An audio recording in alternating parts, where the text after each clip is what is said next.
Welcome to BSidesAugusta 2015. We want to do some quick logistics and say some thank you to some special people. We have many special guests here for the next couple of hours. First, I want to welcome Dr. Brooks Keel, who's the president of GRU and the CEO of Georgia Region's Health System, and Dr. Gretchen Kaufman, who's the executive vice president of academic affairs. Dr. Keel, who is president of GRU now, is a native of Augusta, Georgia. Like me, is an alumni of Georgia Regents University, although it was a different name many years ago, Augusta College at the time, and now also a graduate of MCG, so he is born, raised, and knows this university and is going to be leading it moving forward. So please give me a hand in welcoming Dr. Keel. Wow, thank you very much. Y'all didn't come to the meeting, so I got that kind of round of applause or something. Thank y'all so much for taking time to be with us here in this. I got to say, this is a beautiful facility. If you don't think it's a beautiful facility, you need to show me where to go with someone better than this. We're really, really proud of this facility, proud of this campus, proud of what we're doing here. And I just want to welcome you to the campus of Georgia Regions University, and welcome you to this beautiful facility. Welcome you to B-Sides. Today is a day of service in the community for Georgia Regents, and we have over 1,000 volunteers are going to be out and about throughout the community. A shirt that I'm supposed to give him. Was I supposed to give him a shirt? You're going to do that? I don't know, large? Maybe? Do you want to do that? Or?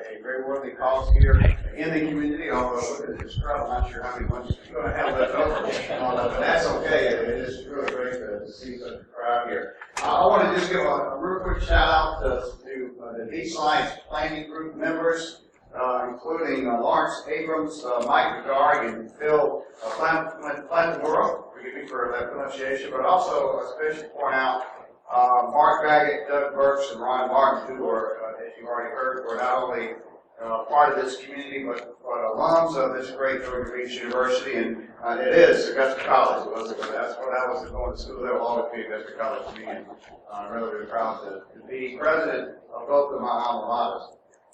I want to issue a challenge to each and every one of you here. I'm told that many of you, or most of you, who are attending this conference are from the Augusta community. I'm also told that many of you are in the business of security in some way, shape, form, or fashion. We have an unprecedented, unbelievable opportunity at Augusta right now.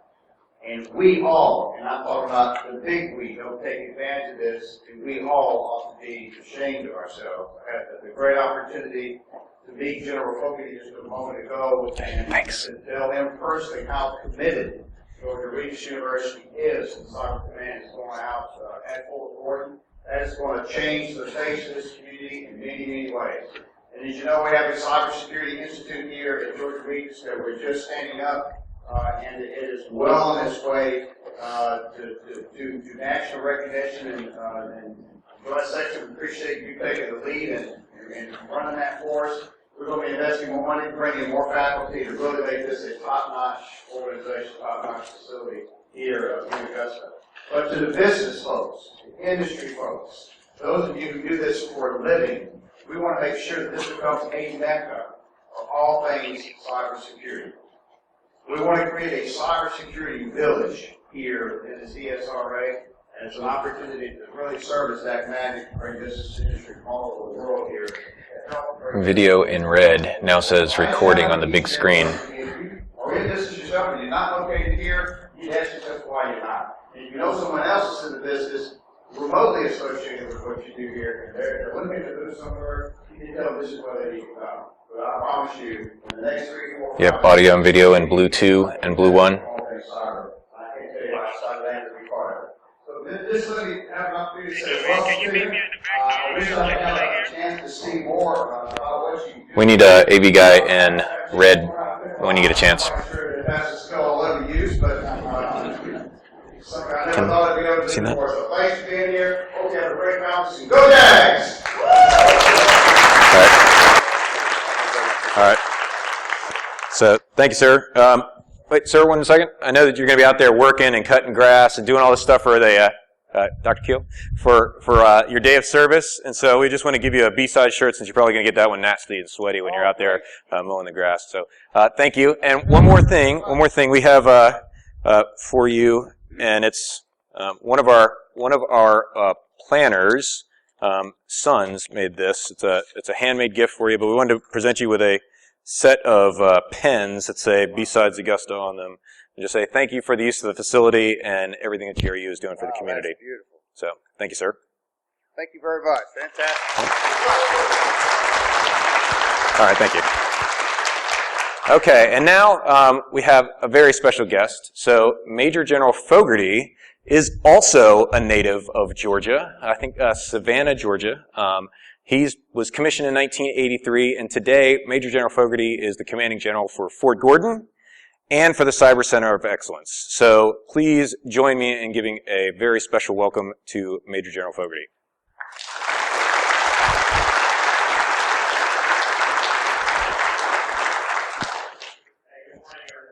Keep that going. Okay. So when I woke up this morning, this is pretty intimidating crowd. Yeah, I'm not a hacker. I'm not a cracker. I'm not some of the other firms I looked at over the last couple of days. But when I flipped on my iPad this morning and I pulled up the Washington, one of the top 10 stories read like this: "Yet another thing exposed in the Ask Me Madison hack." I know, so just bear with me. "Ridiculously bad passwords." So I'm shocked. I'm sure you are also. And the question was, you'll never guess the top.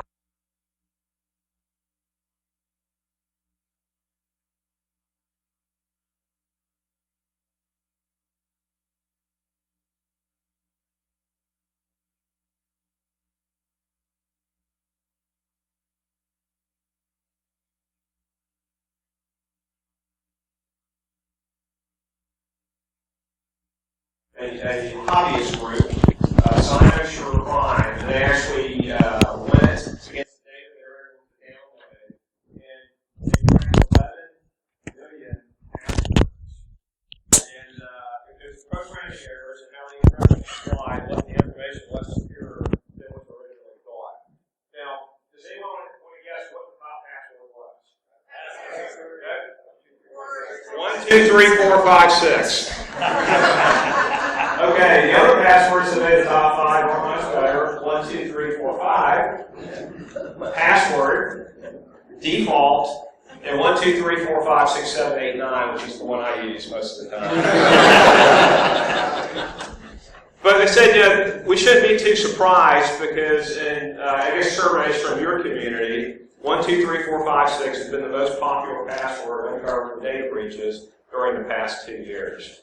Now, you know, at the end of most articles, they have space for comments, and I kind of perused those. At 6:30 in the morning, there were 28 comments, and this was the one that I thought was probably the most interesting. And the guy's handle was chili pepper shake, and why he was up at 6:30 in the morning, I can only imagine. But here's what he posted. This was the adultery account, not the bank account. You need a password you can remember when you're drunk. He said the nuclear codes were 0000 for a reason. And I wasn't aware of that. Most of you guys probably are. So hopefully someone at Strategic Command is changing the nuclear codes. So seriously, I'm very honored to have the opportunity to kick off this conference this morning.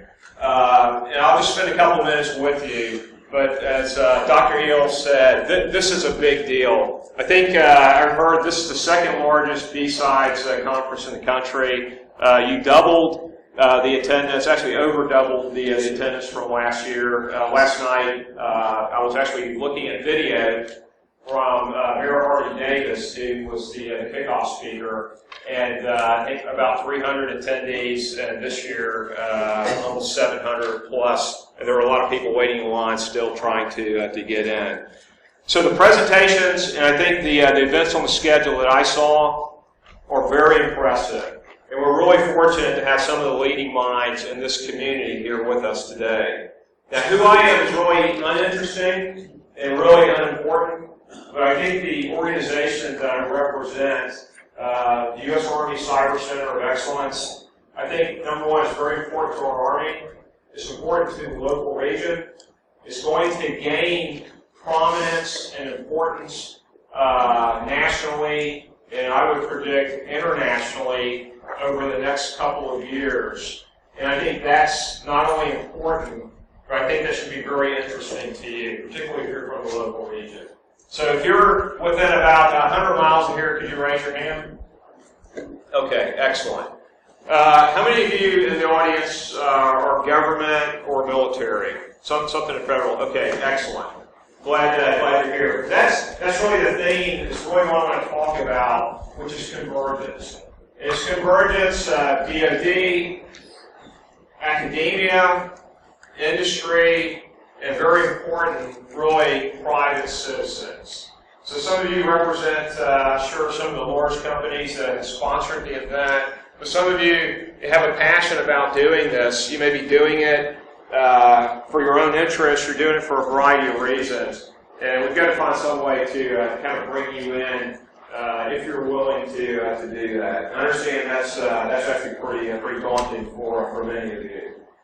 So, collaboration with our traditional partners. So for me in the Army, it's joint, it's interagency, it's intergovernmental, it's increasingly more industry, academia. The relationship we've built over the last couple of years with GRU, I think, is a model. And the other piece of this is the other group that's out there. Many of you who are sitting in this room, whether you're doing this as a hobby or a hobbyist, as our Canadian author said, or frankly, you're doing it as part of a startup business or small business. I think we're really talking about the same thing. It's just ethics, ethical hacking. And I think that's really the key to success. As I looked over the curriculum for today, I think, frankly, great topics, great presenters. I'll be followed by Ed Scotus. I've listened to him before, and I think that's going to be a great keynote address that you're going to receive from him. So, grassroots conferences like this, they really offer an opportunity, frankly, for my soldiers and my civilians at Fort Warren to actually mix with you. I think what you'll find is really our objectives are very similar. Frankly, we're very similar. As I look out the parking lot, I think most of us drive about the same type of car. And so I think what we find is we have a lot more similarities than we have dissimilarities. And conferences like this, I think, can help us establish some type of common ground. But the bottom line is all of you, frankly, are extremely talented. You're very innovative, and frankly, superstars in this business. And this is what industry needs. This is what your government needs right now. And you have incredible potential to offer help to both the private and the public sectors to secure and defend our networks. Now, I need the best and brightest soldiers and civilians to accomplish my mission. And I definitely need the help of others, like the ones that are in this audience. I know we're broadcasting to a couple of other rooms. Because I need your help to make sure we have the best tools, we have the best tradecraft, we have the best capability in this arena, because the stakes are just too high to even think about failing. So a culture of convergence and open collaboration is absolutely critical to our success as a nation in the cyber domain. And I believe that you and others like you are going to play a key role in the effort to ensure we can protect our critical infrastructure and other vital capabilities. Now, hackers love the challenge of creatively overcoming and circumventing limitations of systems. And that's why you're here today. Whether you're lockpicking, you sit in some of the sessions on advanced TTP or advanced tools, you're really trying to do the same thing. And you're doing it ethically. And, you're going to bring what you learn here back to your corporation or to your university, or hopefully for our guys back to the work center, and you're going to be able to employ it ethically. And you're going to be able to do it for the right reason. So, what's important that's happening at Fort Gordon is we have established the first branch in the Army since 1985. And it's appropriately called the Cyber Branch. And it's small. It's about 1,300 soldiers, officers, warrant officers, non-commissioned officers. And we have a large group of civilians that will be part of that force. And they come principally from our Signal Corps and from our military intelligence branch.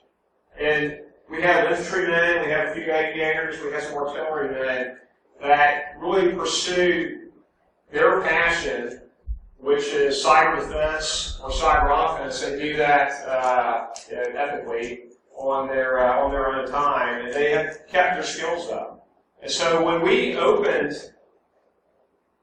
the branch and we started, frankly, interviewing, we had about 20 or 30 applications for every slot that we had to fill. So we think the quality's high. We think we set the bar high enough, and we think we have a quality force. And why that's important to you is those officers, those warrant officers, those civilians, those NCOs, they're all going to train at Fort Gordon at the Cyber Center of Excellence. And so the Army is making a huge investment in the hundreds of millions of dollars to develop the campus, to ensure that we have the right tools, that we have the right instructors, that we have the right curriculum. And I've already talked about getting the right students, because that's what we need. I think students first, curriculum, qualified instructors, and then a world-class campus. Because what we're really trying to do is recruit a world-class workforce. I want to retain as many of those as I can, because our training pipeline runs from about a year to about 18 months to develop an apprentice. And if they decide they don't want to stay in uniform, I'm okay with that. I want them to go out to industry. I want them to go to other sectors of the government. And I want them to serve ethically in this business. So when we make this investment, we're not just making it for the Army, we're making it for the nation. And that's what we're trying to build at Fort Gordon. And we think we're off to a great start. We actually just started our first, what we call BOLIC, our Basic Officer Leader course, for our cyber lieutenants. And we started small. 30 officers, 15 from West Point, and 15 from universities across the country. And when I met that group for the first time, in the front row was a young lieutenant. She had her PhD from MIT. Then a young lieutenant who was a graduate of Harvard. They have options. They did not have to travel to Fort Gordon to start their career, but they chose to. And those are the crew that are going to be mixing and mingling with you. And what has struck me as we've gone out and interviewed thousands of soldiers and officers and warrant officers is the passion they bring to this business. And they can do a lot of other things. And they choose to serve something greater than themselves. So what I would encourage you to do is you see them sitting and mingling today is introduce yourself. Hopefully my guys will introduce themselves to you. And frankly, we can start to bring maybe some communities, maybe a little skeptical of each other. And I think at the personal level, we understand we're just not that different. And I think that's very important for us. Now, talk a little bit about the quality of the workforce. We rely to a great extent on industry, on academia, provide curriculum, and to provide instructors. And we'll continue to do that in the future as we grow our own capabilities. But one of the biggest changes in Fort Gordon is the realization that we have to have a world-class campus. And how many of you have actually been on Fort Gordon? Okay, so most of you. Excellent.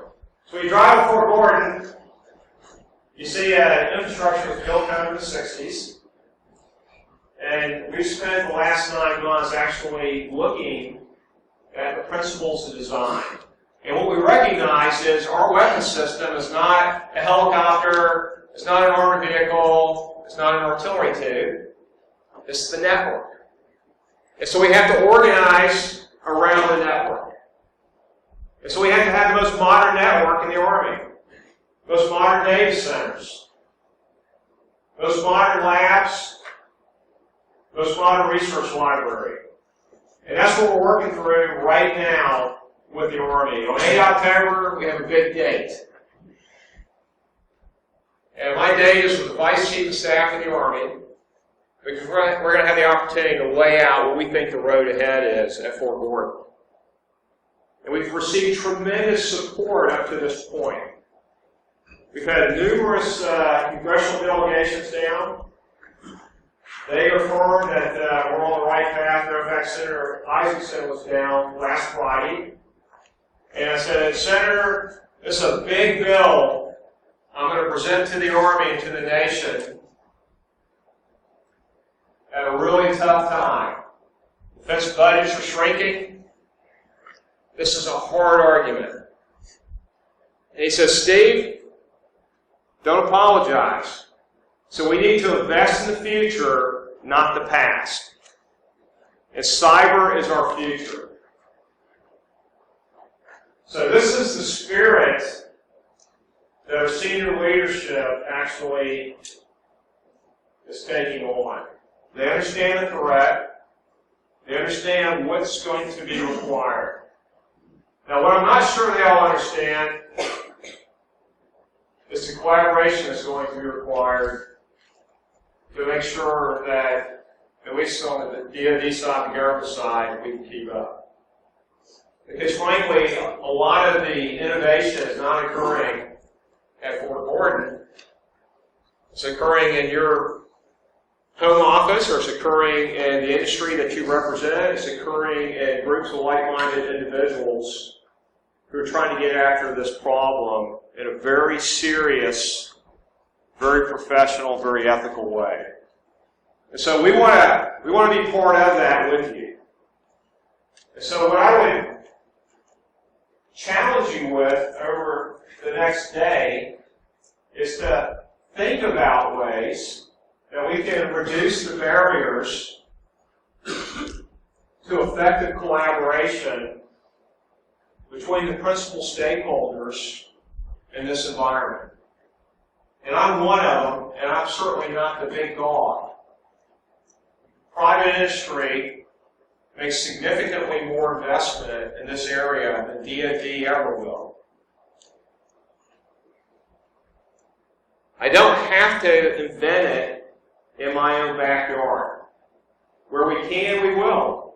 We'll have the bright minds. Yeah, I have a PhD from MIT. And they have very difficult problems.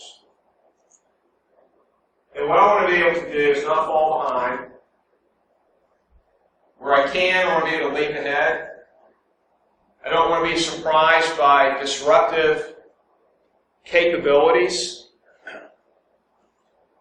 And in many cases, the sensors that are out there are sitting in this room and the other rooms scattered around the campus today.